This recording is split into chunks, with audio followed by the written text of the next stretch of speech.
Hey guys, it's Sam, and since fall is one of my favorite times of year, especially for reading and the vibes for books, I'm going to do a little series the next coming weeks on different creatures or like fall-ish things. They're a little spooky, a little Halloween-y. And today we're going to start with witches, because that's the best one. And I haven't done a witchy recommendation video in a while. So these are going to be two kind of different types of witches. So for me, when I say witch, I mean like the stereotypical sort of archetype of sort of like nature witch, or like the classic witch idea. Not like a sorceress, not like an enchantress, like not every magic user is a witch. There's a Venn diagram for this. And I'm thinking you're more classic hocus pocus, practical magic, even Halloween Town, but not in the like Halloween costume witch. Do you get what I'm saying? Sort of like Salem witches, witches that are in covens, witches that are making like potions possibly, a classic witch archetype. So I'm going to talk about those witches, and I'm also going to talk about like folkloric witches, because I think those are adjacent to the classic witch and still give me some similar vibes.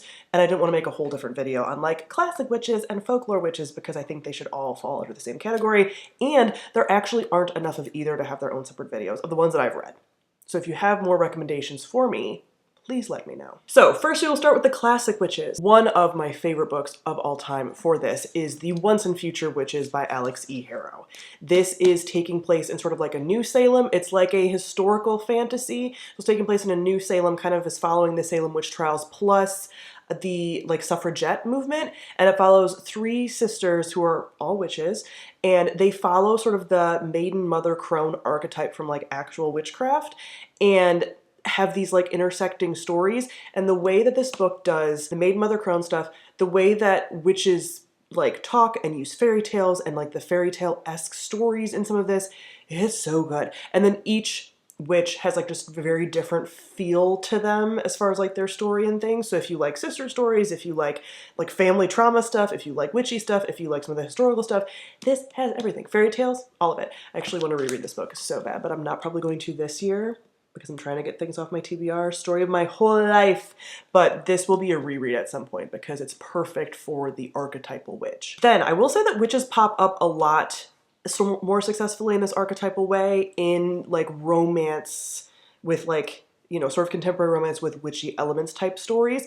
It doesn't always happen because some are very hokey, but I have a few that I have really enjoyed. First is The Very Secret Society of Irregular Witches by Sangu Mandana. This is a, yes, like contemporary sort of romance with witches and has that like witchy element. And this is about a woman who is a part of like a witchy sort of coven, but is feeling like she doesn't have a lot of witchy community and has been told like witches have to stay away from each other for reasons that are going into the plot. But she basically gets recruited to train some like young witches that don't really have like a mentor or anything, and it's so sweet. And there's a romance with one of the kids' sort of like other caretakers. So it is super, super sweet.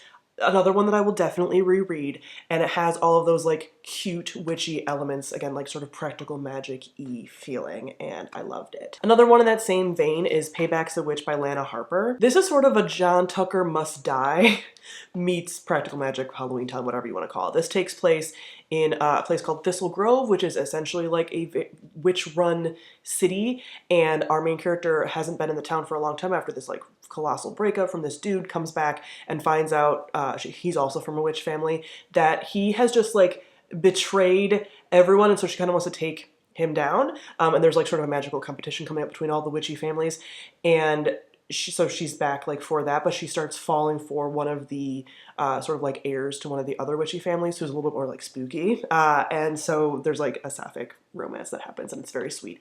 This is a companion series, so there's other books in this world if you want more of them. I think a lot of them are sapphic actually. I haven't read more because this teeters right on the line with some of the spooky stuff, because the family of the like love interest, it gets followed a lot in these companions, and they have a spookier magic. And it's right on the edge for me. So I have to be a little bit like, do I want to read this? Will this be just cute and fun? Because there are parts of this that were like, like, because even practical magic for me has bits that I'm like, yikes. So there's certain spookiness that I can't really handle and certain that I totally can, and this toes the line for me, but the whole like vibes of this are very sweet and I really enjoyed it for that classic witch. Lastly, for classic witches, we have The Raven Boys by Maggie Stiefvater. This is mostly the classic witch in a lot of the like elements of this and the adults in this. So this follows a girl who can see the dead and can like interact with like spirits and stuff. And her like family and found family, like her mom, but then also like a bunch of people that her mom is friends with because they're basically in a coven, are all different kinds of like magic users. There's like tarot readers, all of that. And this book in general has just a lot of very classic witchcrafty themes, like occult themes. So especially, like I said, the adults who you do get to see in this pretty prevalently are witches. That's a coven of witches. Those are witches, and I love them. Now next we have the folk witch. So these are like witches from history, again, folkloric witches, witches that are involved in like mythology and stuff, but still have that witch archetype. For Norse mythology witches, the queen of this is Genevieve Gornichek with The Witch's Heart and The Weaver and the Witch Queen. The Witch's Heart is about Agrabota, who is the wife of Loki in Norse mythology and gives birth to his kids, and she's like a classic witch in the woods for Norse mythology. And then The Weaver and the Witch Queen is also a like retelling of some like Norse sort of cultural myths and stuff and like real historical figures. But one of the characters in here is like, again, a classic witch from that folklore and mythology and stuff. So these are witches, but these are witches in the woods, archetypal witches that I, again, love. We have Circe by Madeline Miller. Circe goes a little bit into the like potentially sorceress territory, but Circe is like one of the first witches from folklore ever. She's from Greek mythology. You run into her in the like the Odyssey. Is she also in the Iliad? I think she's just in the Odyssey as far as like Greek myth. So she is the classic like first witch. Again, she's on an island instead of in the woods, but she is, you know, secluded, kind of all of those witchy, traditional witch archetypes from mythology. And lastly, we have the Winter Night trilogy by Catherine Arden. The last book, especially The Winter of the Witch, but all three books follow our main character, who is sort of like evolving into a witch, has a lot of the different archetypes of sort of like Eastern European folklore mythology around witches, and the way that she is in like one foot in the human world, one foot in the witchy world, and is that, again, classic folklore type witch with all of her connections to nature and nature spirits and all of that. So those are some of my favorite books about witches in these classic archetypes. Comment down below, let me know if you have any recommendations for this category. Again, it's a hard category to kind of find because it's either like traditional witch or again, folklore type witch. So if you guys have any books specifically about Baba Yaga, I have Thistlefoot, which is sort of about Baba Yaga, but if it's actually following Baba Yaga from a fictional perspective would be perfect because I love her. She would go definitely in the folklore witch category. But if you have any more witches that are, again, traditional witch or folklore witch, definitely let me know. Thank you all for watching and I'll see you other guys soon. Bye.